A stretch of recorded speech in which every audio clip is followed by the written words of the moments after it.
Bismillahirrahmanirrahim. Assalamualaikum warahmatullahi wabarakatuh. Perkenalkan, nama saya Mardiah dari Prodi Ekonomi Syariah kelompok 4 semester 1. Di sini saya akan menjelaskan pengertian fikih menurut bahasa dan istilah dan pengertian fikih menurut beberapa ulama. Fikih menurut bahasa berasal dari kata faqaha yafqahu faqihan yang berarti mengerti atau paham. Paham yang dimaksudkan adalah upaya untuk memahami ajaran agama Islam yang bersumber dari Al-Quran dan As-Sunnah. Fikih secara istilah mengandung dua arti.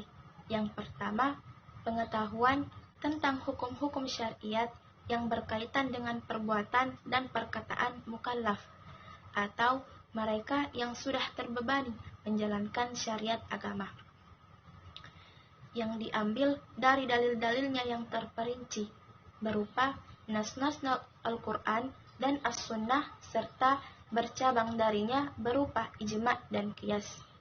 Yang kedua, hukum-hukum syariat itu sendiri. Jadi, perbedaan antara kedua definisi ini bahwa yang pertama digunakan untuk mengetahui hukum-hukum seperti seseorang yang ingin mengetahui apakah suatu perbuatan itu wajib atau sunnah, haram atau mubah atau makruh, ditinjau dari dalil yang ada.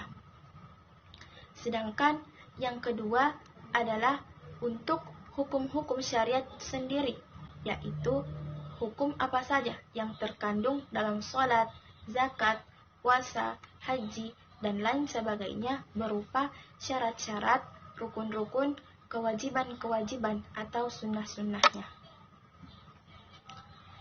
Menurut kebanyakan fuqaha, fikih menurut istilah ialah segala hukum syara' yang diambil dari kitab Allah Subhanahu wa taala dan sunnah Rasulullah sallallahu alaihi wasallam dengan jalan ijtihad dan istinbat berdasarkan hasil penelitian yang mendalam.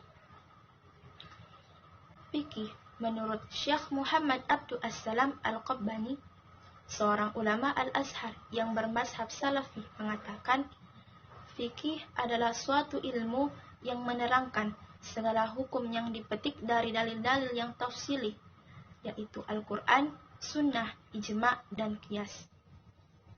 Kemudian, menurut Ibnu Khaldun, fikih ialah ilmu yang menerangkan hukum-hukum Allah terhadap perbuatan mukallaf, baik wajib, hadar, nadab karohah, dan ibadah. Dan hukum-hukum itu diterima dari Allah melalui perantara kitabullah, sunnatul rasul, dan dalil-dalil yang ditegakkan. Syarat untuk mengetahui hukum-hukum itu seperti qiyas. Maka apabila dikeluarkan hukum dari dalil-dalil yang tersebut, dinamakanlah fikih. Kemudian, menurut Hatib Rohmawan, secara bahasa, kata fikih dapat diartikan al-ilm, artinya ilmu, dan al-fam, yang artinya pemahaman. Jadi, fikih dapat diartikan ilmu yang mendalam. Secara istilah, fikih adalah ilmu yang menerangkan tentang hukum-hukum syar'i yang berkaitan dengan perbuatan-perbuatan para mukallaf yang dikeluarkan dari dalil-dalilnya yang terperinci. Mukallaf adalah orang yang layak dibebani dengan kewajiban. Di antara keistimewaan fikih Islam yang dikatakan sebagai hukum-hukum syariat yang mengatur perbuatan dan perkataan mukallaf memiliki keterikatan yang kuat dengan keimanan terhadap Allah Subhanahu wa taala dan rukun-rukun akidah Islam yang lain, terutama akidah yang berkaitan dengan iman kepada hari akhir. Yang demikian itu dikarenakan keimanan kepada Allah lah yang dapat menjadikan seorang muslim berpegang teguh dengan hukum-hukum agama dan terkendali untuk menerapkannya sebagai bentuk ketaatan dan kerelaan. Sedangkan orang yang tidak beriman kepada Allah Subhanahu wa taala tidak merasa terikat dengan salat maupun puasa dan tidak memperhatikan apakah perbuatannya itu termasuk yang halal dan yang haram. Maka berpegang teguh dengan hukum-hukum syariat tidak lain merupakan bagian dari keimanan terhadap zat yang menurunkan dan mensyariatkannya terhadap para hambanya. Contohnya, Allah memerintahkan bersuci dan menjadikannya sebagai salah satu keharusan dalam keimanan kepada Allah Subhanahu wa taala. Sebagaimana firman-Nya, A'udzu billahi minasyaitonir rajim, Ya ayyuhalladzina amanu idza qumtum ilas salati faghsilu wujuhakum wa aydiyakum ilal marafiqi wamsahu biru'usikum wa arjulakum ilal ka'bain. Shadaqallahul azim. Yang artinya, hai orang-orang yang beriman, apabila kamu hendak mengerjakan sholat, maka basuhlah mukamu dan tanganmu sampai dengan siku, dan sapulah kepalamu dan basuh kakimu sampai dengan kedua mata kaki. Quran Surah Al-Ma'idah ayat 6.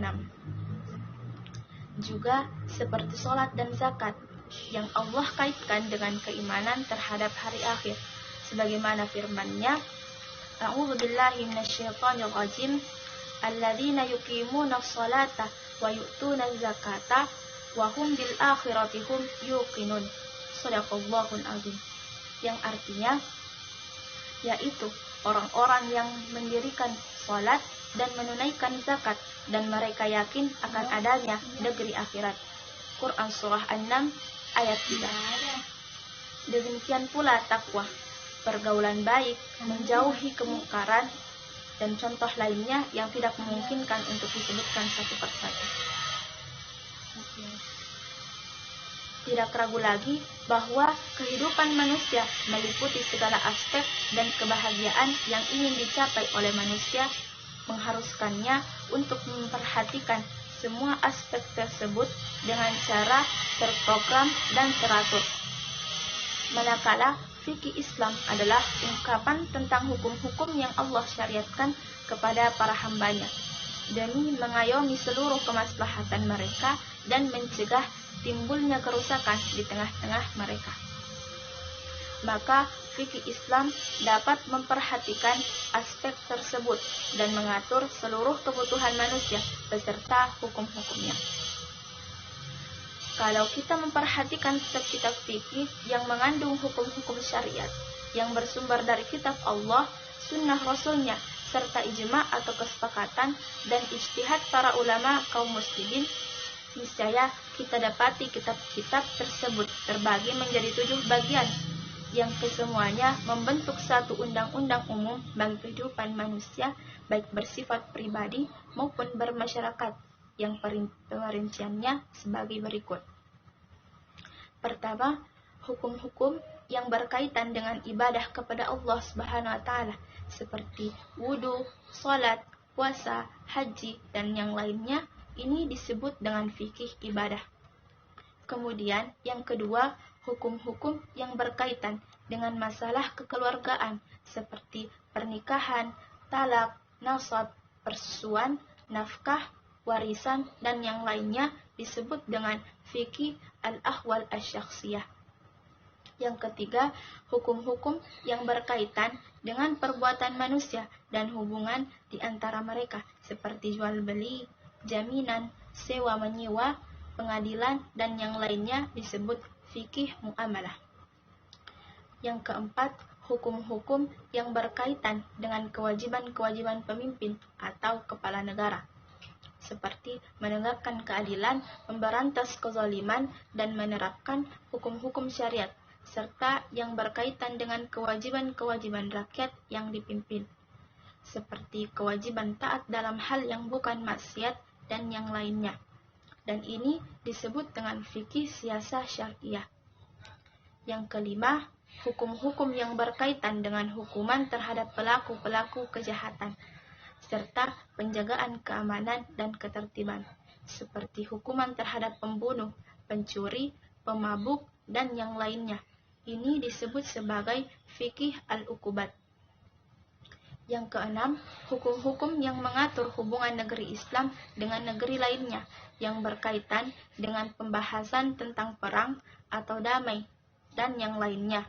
Ini dinamakan dengan fikih as-siyar. Yang ketujuh atau yang terakhir, hukum-hukum yang berkaitan dengan akhlak dan perilaku yang baik maupun yang buruk, dan ini disebut dengan adab dan akhlak. Menurut Syaikh Islam Abi Yahya Zakaria bin Al-Ansari, fikih menurut bahasa adalah faham, sedangkan menurut istilah adalah ilmu tentang hukum syariah amaliyah yang diperoleh dari dalil-dalil yang terperinci. Sementara itu, ulama-ulama lain mengemukakan fikih adalah ilmu tentang hukum syariah amaliyah yang diperoleh melalui jalan ijtihad. Itulah definisi fikih menurut secara istilah, secara bahasa, dan menurut beberapa ulama. Demikianlah yang sempat saya sampaikan. Lebih dan kurangnya mohon dimaafkan. Wabillahi taufiq was sa'adah. Wassalamualaikum warahmatullahi wabarakatuh.